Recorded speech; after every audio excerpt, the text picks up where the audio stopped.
నమస్కారం అండి. నా పేరు doctor Uma. Cosmetic dental surgeon Uma's dental క్లినిక్‌లో వర్క్ చేస్తున్నాను. సో, మన డెంటల్ క్లినిక్ కేపీహెచ్‌పి అడ్డగుట్ట ఏరియాలో ఉందండి. సో, మనం ఇవాళ మాట్లాడుకుంటున్న టాపిక్ బ్యాడ్ బ్రీత్ అంటే నోటి దుర్వాసన. మా లాంగ్వేజ్‌లో హాలిటోసిస్ అంటారనమాట. ఇప్పుడు క్లినిక్ వచ్చే 100 మెంబర్స్‌లో 75 మెంబర్స్ ఈ కంప్లైంట్‌తోనే వస్తున్నారు. ఈ కంప్లైంట్‌తోనే చూస్తున్నాము.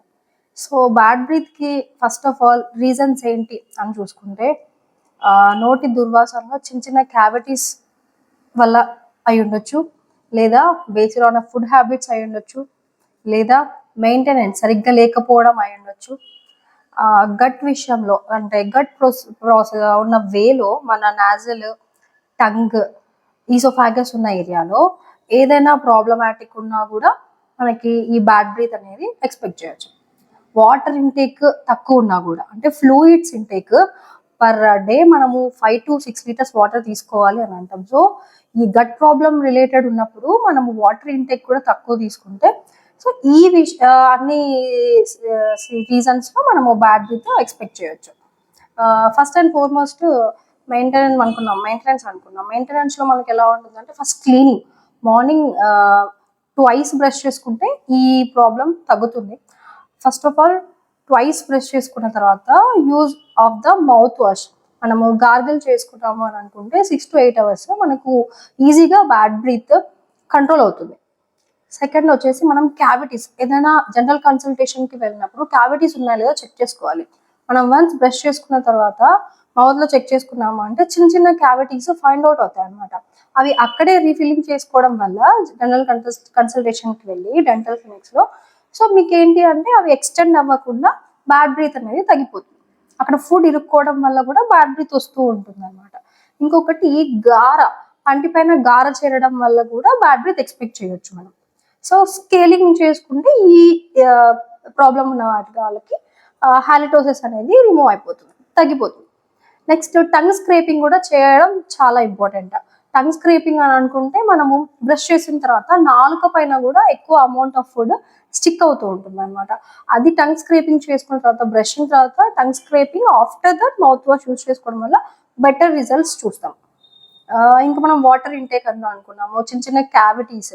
నెక్స్ట్ వచ్చేసి ఫుడ్ హ్యాబిట్స్ ఎక్కువ జంక్ కాకుండా అంటే స్టిక్కీ పళ్ళ మీద అతుక్కునే పదార్థం కాకుండా అవి తీసుకున్నా కూడా ఓకే ఎక్కువ ఆ డైటరీ ఫుడ్ హ్యాబిట్స్కి మనం అలవాటు అయ్యాము అని అనుకుంటే వాటి తర్వాత రెగ్యులర్గా మనము వాటర్ ఇంటేక్ అనమాట.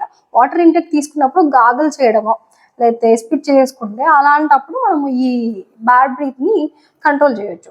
ఫస్ట్ మనము ఇది అనుకున్నాం కదా ఏంటి క్యాలిక్యులస్ ఫామ్ అవ్వడం అనేది కూడా దానికి మనం స్కేలింగ్ చేసుకొని అంటే వన్స్ మనం జనరల్ కన్సల్టేషన్కి వెళ్ళినప్పుడు డెంటల్ క్లినిక్కి స్కేలింగ్ చేసుకున్న తర్వాత మీరు మౌత్ వాష్లు అవి యూజ్ చేసుకున్నారు అంటే ఈ బ్యాడ్ బ్రీత్ని కంట్రోల్ చేయొచ్చు. ఇంకేమనుకున్నాము పంటి పైన గార, ఆ గార క్లీన్ అయిపోతుంది.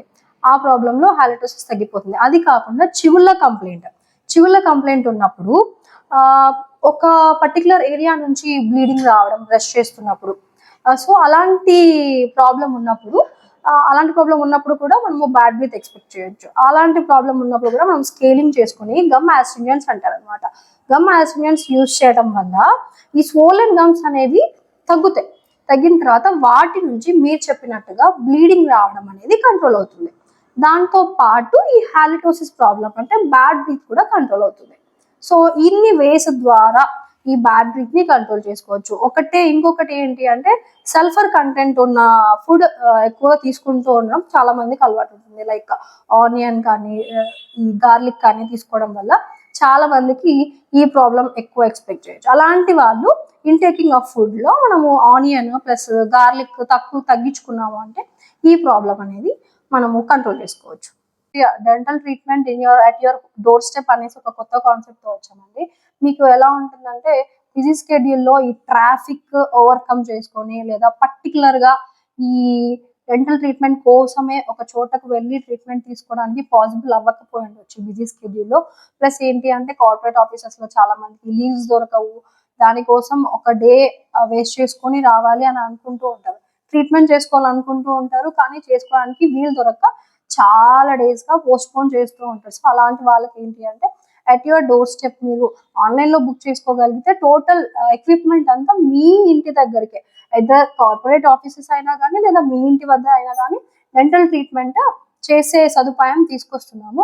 మీరు ఆన్లైన్లో బుక్ చేసుకున్నారు అని అనుకుంటే ఎదర్ కాంటాక్ట్ అయ్యారు, కింద స్క్రోల్ అవుతున్న నెంబర్ కాంటాక్ట్ అయ్యారు అని అనుకుంటే మీకు ఏ టైంలో కావాలి పర్టికులర్గా స్కెడ్యూల్ చేసుకున్నారు అని అనుకుంటే టోటల్ ట్రీట్మెంట్ మీ ఇంటి వద్దే జరుగుతుంది.